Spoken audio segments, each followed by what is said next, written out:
You're watching the Clean Commercial Transportation Update. I'm Bill Van Amburg. And I'm Alycia Gilde. ROUSH CleanTech joins us for a look at one of their latest zero-emission vehicles. We'll also talk with partners that are deploying the technology and innovative solutions to help reach carbon-neutral goals. Make sure to register on our website and stay connected by following us on Twitter @CalStart. And we'll CCTU soon. Well, hello everyone and welcome. It's great to be back and to CCTU right now for our July edition of the Clean Commercial Transportation Update. I'm Bill Van Amburg, and of course I'm joined by my CCTU partner and colleague, Alycia Gilde. Bill, it's great to be back here with you and all of our friends at CCTU. Thank you everyone for joining us. We have a lot to cover in our 30-minute broadcast today, but it wouldn't be possible without our incredible team. Alex Gaddis is running the controls. Lindsay Olson made all of the wonderful graphics you're going to see. And then Casey Okazaki managed our planning. Great team, made it all possible. But before we move on, let's just really all of us take a moment to pause and acknowledge the violent rainstorms that have been slamming into Western Europe in the past few days of this week. It has caused terrible river flooding and other flooding in Germany, Belgium, the Netherlands, Switzerland, and elsewhere throughout Europe. Alycia, it's really been terrible, the number of casualties. Oh, it's been horrible, Bill, and I keep checking in to see how the results are coming in terms of rescue efforts and the people that have been impacted. So it looks like more than 120 people have been killed. There's been cities that have been evacuated. There are about 1,300 people that are missing. It just seems like these climate events are coming faster and harder, and we can't keep up with the devastation that's being created. No, it's certainly true. And now we've got huge wildfires throughout the Western United States. And yet we also had flooding in our own country, in the Flagstaff, Arizona area, big flash floods caused by fires they had last year and then heavy rains.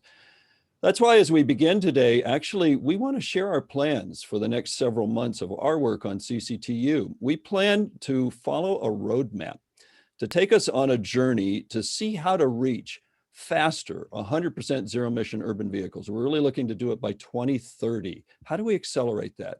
So starting this week and heading into the climate summit in November, COP26, we want to explore how to reach carbon zero emission goals faster. That's right. And CCTU will visit 6 critical issues through our CCTU broadcasts, including our Take Fives as we travel along a roadmap. Those mileposts on the map start with smart policies and regulations. They travel through scaling vehicle production and infrastructure, and also our innovative technologies, key partnerships, and most importantly, equity.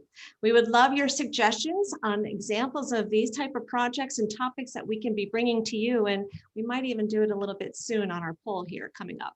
Yeah, you bet. And we're starting down that road today. In fact, we've got a great rundown that we want to share with you. Really, to start exploring smart policies and regulations, we met this week with the new CARB chair, Liane Randolph, to learn her priorities as she takes over one of the most influential agencies on the planet. And we also have Michael Samulon from the LA Mayor's Office of Sustainability joining us to describe their novel zero-emission commercial vehicle loading zone regulation. And to explore key partnerships and scaling production, we're going to be speaking with ROUSH CleanTech's president, Todd Mouw, and his partner, Rayne Pacek, who is the vice president for marketing for Castrol, on their innovative partnership and their ability to reach carbon neutrality. So we're looking forward to talking to them and checking out ROUSH's new electric truck and where they plan to go with it. All right, looking forward to that. Great lineup today, Alycia, but let's start off with that poll we talked about. All right, so here's your opportunity. And of course, we're given limited options on our multiple choices here, but we would love to know from you, what do you think needs to come first on our roadmap to reaching 100% zero emissions? Is it smart policies and regulations, increased vehicle manufacturing? How about vehicle and infrastructure investments? And then lastly, innovative partnerships. What say you? It's always a challenge to figure out what comes first, but you definitely have to set your goals if you're going to go anywhere. So you got to think that policies and regulations are high up there. I know. Well, Alex, let's see what folks came back with. All right, so looking at about probably the largest percentage here going to vehicle and infrastructure investments. I think we've been hearing that quite a bit, Bill, followed by smart policies and regulations. And then I would say a tie between increased vehicle manufacturing and innovative partnerships. All right. Well, thanks so much, everyone. Appreciate your input. And Bill, I'm going to turn it over to you for our news rundown. We'll try and run through it fast today because we've got so much to cover, but there is some exciting news in our industry we want to touch on, including the fact that one of the biggest vehicle manufacturers in the world, VW, through their Brazilian partnership, is just now launching e-delivery trucks for South and Latin America. This is a really big move. They will be manufactured in Brazil, and they're not just, say, box trucks. They will also be tractors that can move trailers, and they're going to be selling them all throughout Latin America, starting with Ambev, which is a big delivery vehicle company, a big delivery company for alcoholic beverages. That's certainly an interesting start.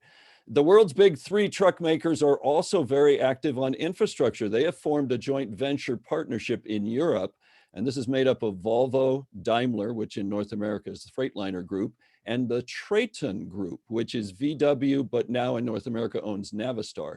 In Europe, they're putting together a massive partnership to put out infrastructure for zero emission trucks that they're going to be putting about $600 million into.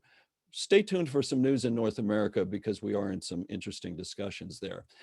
Los Angeles has launched a very novel new zero-emission commercial vehicle loading zone regulation. We're going to be hearing more from Michael Samulon on this, but this is really something the city is doing to try and push forward benefits for bringing these vehicles into the city and giving them exclusive areas in which to operate and unload their goods. Rivian is showcasing a lot of the vehicles they're bringing to market. They've talked about this partnership with Amazon for years. Look at this row of vehicles that are starting to come out.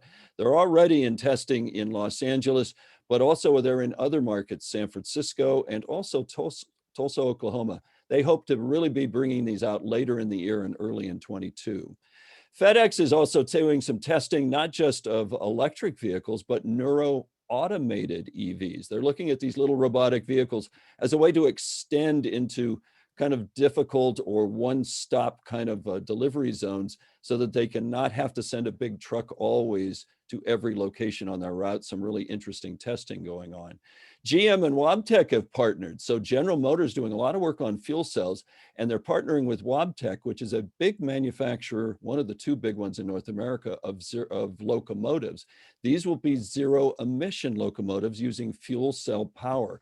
We'll talk more about that in next week's Take 5 segment. Eviation is unveiling the aircraft that they're taking to the skies with. So this is really a whole new age drawing closer.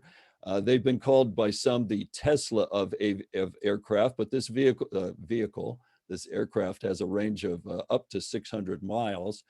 Probably come in a little less than that on their first aircraft, but they go into production with it, they think, by 2024, and first flight of this model later this fall. Finally, in kind of signs from the old industry, the European Commission has actually fined Volkswagen Group and BMW $1 billion for colluding with Daimler, they say, to hold back development on technology that would reduce NOx emissions in particular and other criteria emissions from diesel and gasoline vehicles. The European Commission said, you know what, we're just tired of going slow on this, and we're going to fine you because you are holding back technology that could be on the streets cleaning the air for people. So that's our rundown for this week, Alycia, but a real cross section of breakthroughs and also some penalties if you're not keeping up. Oh boy, well, that was a great rundown. I'm looking forward to that Take 5 coming up next week. So great. Well, everyone, we had the pleasure of sitting down with CARB's new chairperson, Liane Randolph, and we had the opportunity to talk to her about a range of issues and what her priorities are. And we asked her, what are those immediate priorities? Alex, let's go ahead and run that interview. First and foremost, we need to implement the governor's executive order that he issued last fall to really set the standard for zero emission vehicles in light duty, medium duty, heavy space, and off-road vehicles as well. Light duty, zero emission, new vehicles by 2035, medium heavy duty off-road by 2045. We need to go all in and build on the great work that CARB has done over the years to reduce emissions, and go boldly into that zero emission future. So you really need to codify what the governor has laid out and make sure you've got the tool set to achieve it. Right. It's about the nuts and bolts of getting the regulations in place, getting the requirements in place, dealing with the details, trying to understand what the various issues are. We've started our Advanced Clean Cars 2 rulemaking, and so we've been having workshops on that, getting feedback from stakeholders, and it's all really, really important, critical work to build the regulatory framework that implements the executive order. Well, that's so great and so important, because what we're seeing is an incredible acceleration of truck makers manufacturing zero emission products. And I'm wondering, has that surprised you? I mean, it's all this momentum is building up, and we're in exciting times.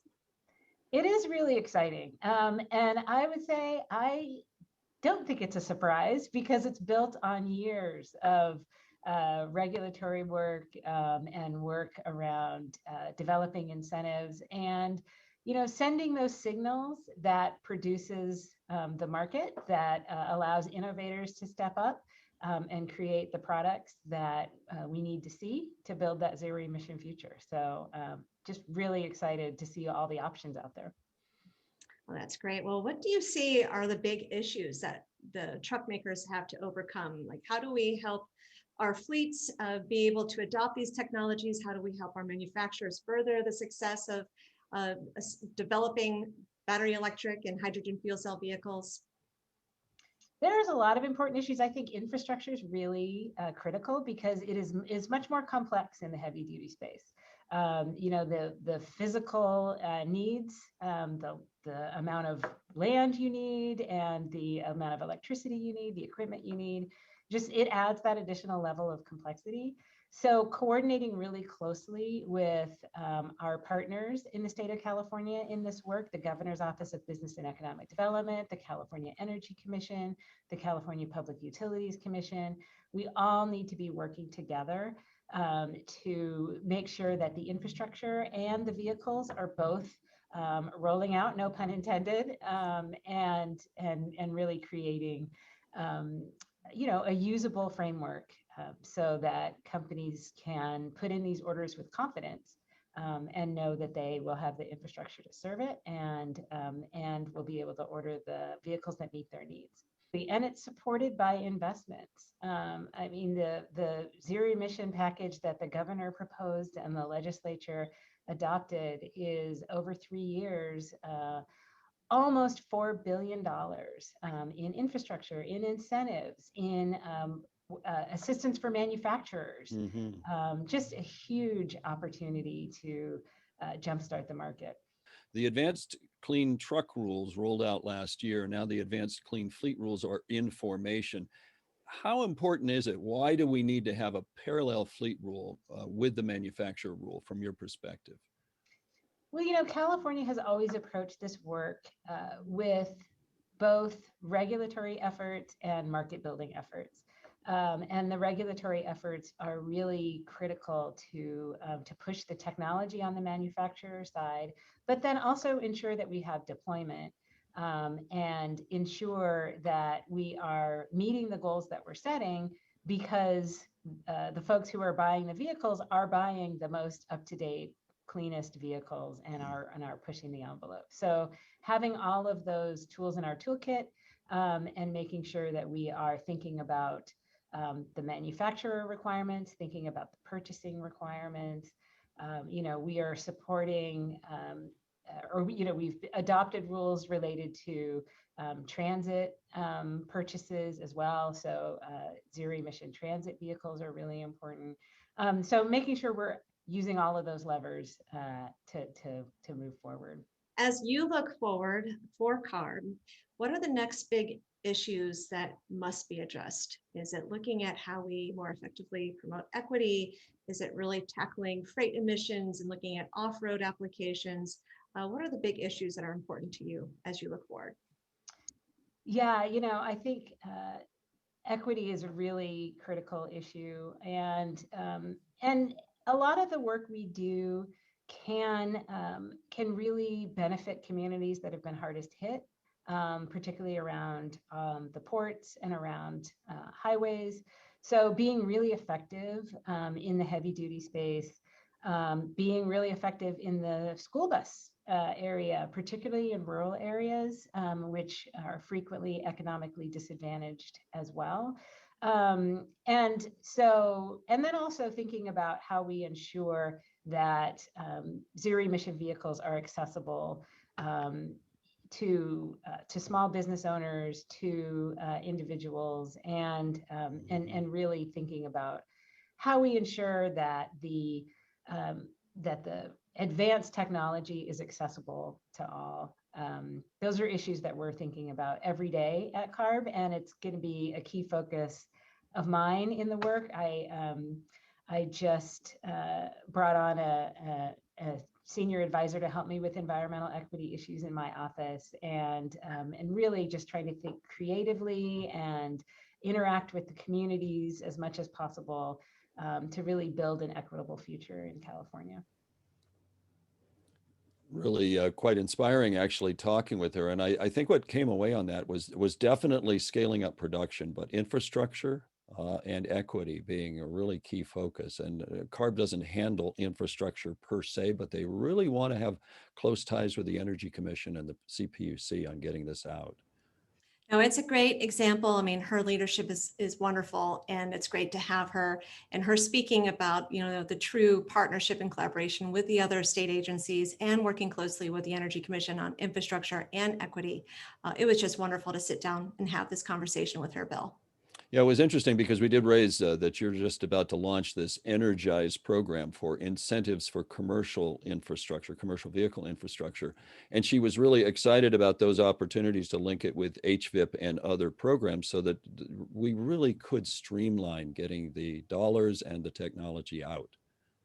That's right. I'm looking forward to moving that project forward, Bill. Hey, one last thing, and she pointed it out, I think just to share with our audience, but the legislature did vote this week to basically approve the governor's plan for funding. And she talked about multi-billions over 3 years. Just in this year alone, we're looking at about 1.5 to almost $2 billion going into the clean transportation space, about $500 million plus into commercial vehicle incentive programs, HVIP and others, but $500 million also going into CEC, the Energy Commission for Infrastructure, and then of course light duty. So a lot of investment the state is making right now. Well, it's impressive and a great role model. And so we have a lot of work to do in California. Well, let's continue our exploration and that roadmap that Alycia and I were talking about on smart policies and regulations. Let's take another step on that and bring in our next guest this morning. We're really delighted to have Michael Samulon with us. He's the Director of Vehicle Electrification and City Projects for the LA Mayor's Office of Sustainability. Welcome, Michael. Great to have you. Morning, Bill, Alycia. Good to be with you. I've had the pleasure of working with you in many ways, and CalSTART has, including through C40. And we've heard about this ordinance being in development for a while, but it's so exciting to see it move through. And the city council voted unanimously, as if I read the news correctly. So what is the commercial zero emissions loading zone ordinance?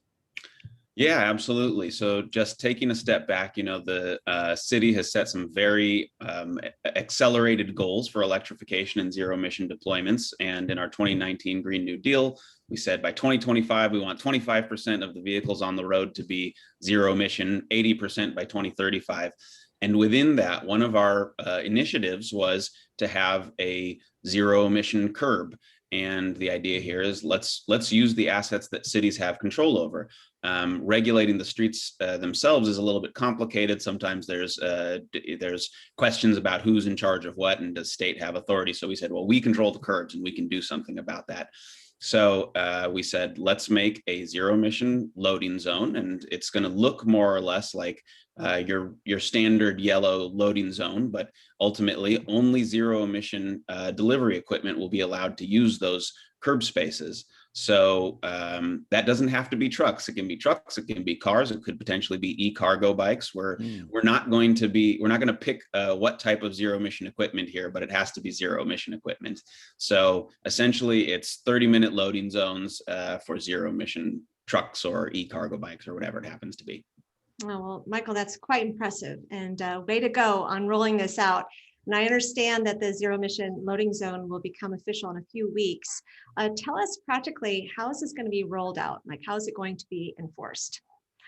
Yeah, that's a good question. So this is a pilot, and the idea is definitely to learn here. So in concept, what you're going to see if you were to drive past one of these loading zones, it would look like any other commercial loading zone that you come across, except on the posted signs, you'd see a leaf and a plug, and it says zero emission only.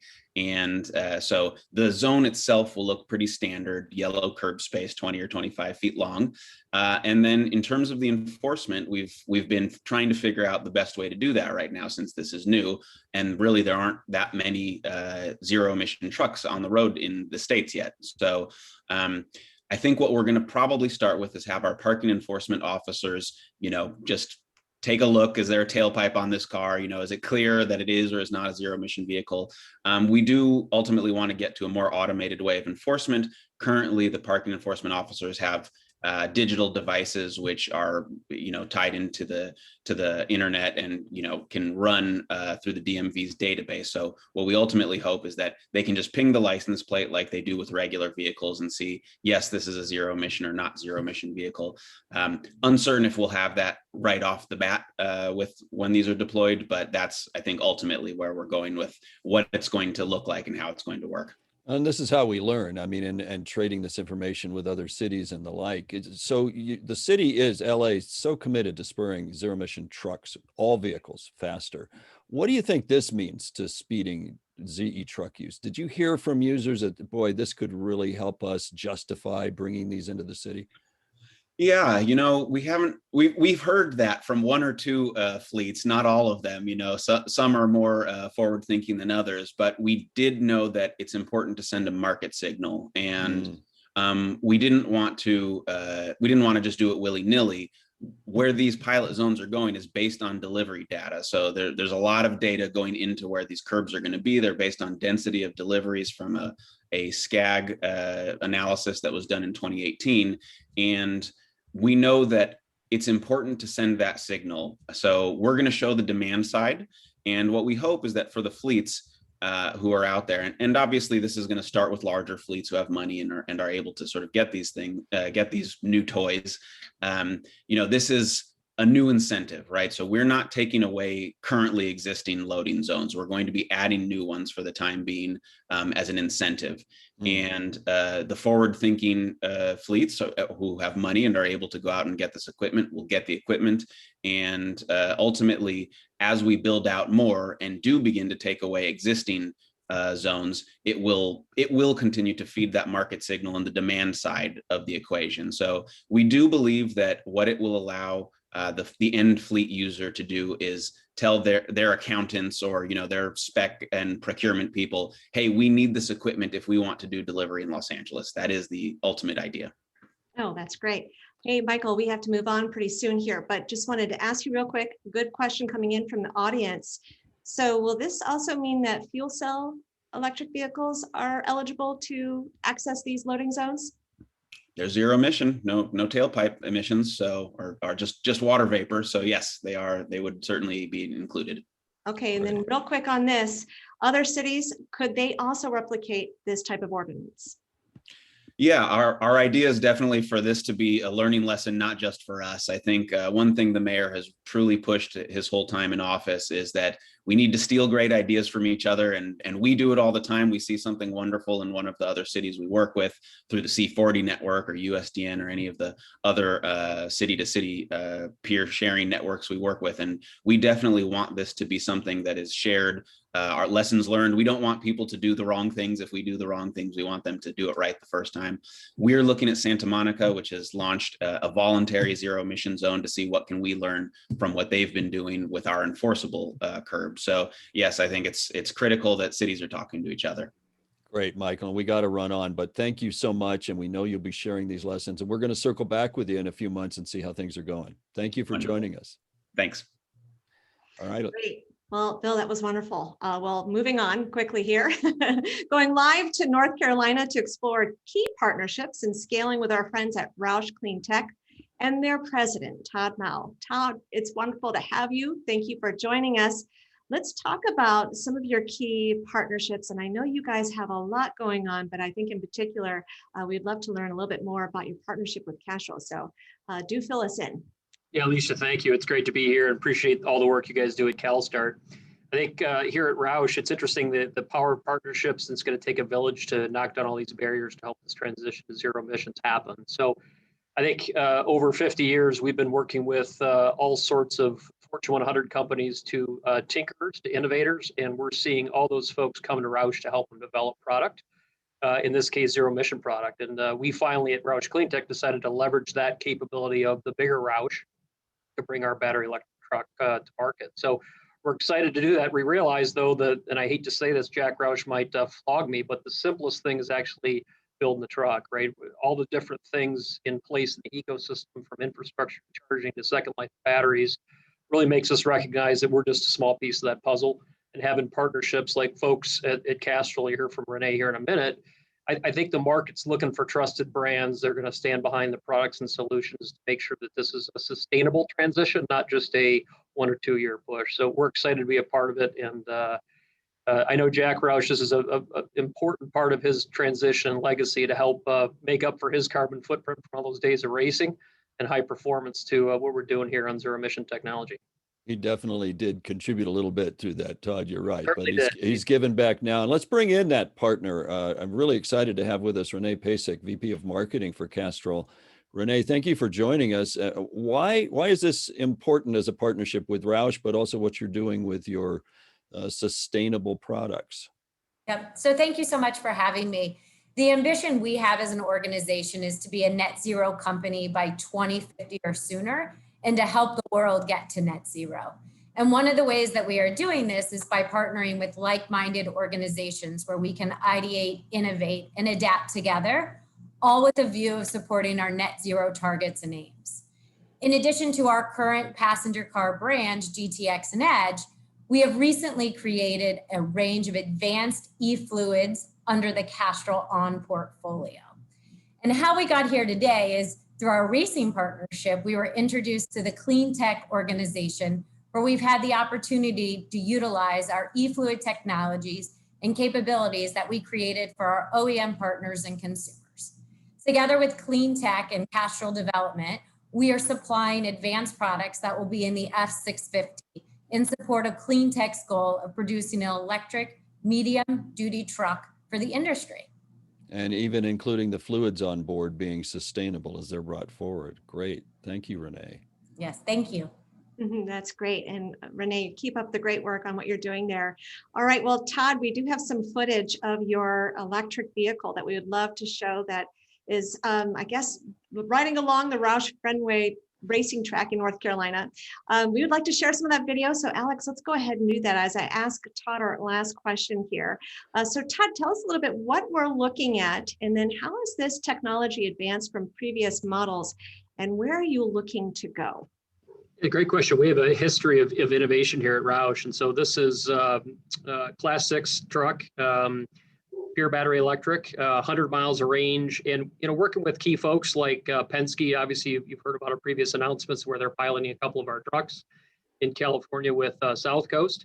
It was clear that Class 6 truck, non-CDL, about 8,000 pounds of payload was a sweet spot with 100 miles of range. Our engineers have been working really hard to develop that technology, as well as keep the truck pure from the standpoint of how the different upfits work. The last thing we want to do is add a bunch of equipment that gets in the way of the different upfits and how these folks use these assets to get the job done, because we think that adds barriers in that transition. So you see the truck here performing operation at our race shop in North Carolina. It's moving materials and engines around from different facilities, helping the race team prepare for weekly activity. So great feedback in regards to how the truck's operating, range, different duty cycle inputs that help us refine what we're doing going forward at Gen 2. So we're not stopping here. We're investing a lot of Jack's money, and he reminds us of that daily.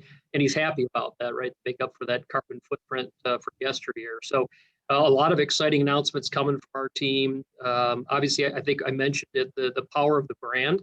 I think the believability of what we've done in alternative fuels, starting with propane, it's not alternative anymore. It's a traditional fuel. So now, same thing when it comes to battery electric. We think the same thing. We're going to knock the barriers down, form the right partnerships, and make sure that our fleet partners can make this transition seamlessly, and we can all achieve our goals. We're really excited about that. Oh, Todd, well, it has been wonderful having you and Renee on our program today. And we are definitely going to be bringing you back to share some of those announcements that you have coming up. So we'll stay tuned for that. But thanks for joining us. Really appreciate you. Sounds like, thank you, Alycia and Todd, for joining us today. And yes, they teased some really interesting things. So stay tuned for new announcements out of them. But for now, that's all we've got for the week. We've got to move on, as do you. Thank you so much for joining us today. We'll be releasing a new Take 5 next week, July 25th at 11 a.m. And our next live CCTU broadcast will be on August 20th. But for now, for Alycia, Gilde, and the entire CCTU team, stay safe, and we will CCTU again soon.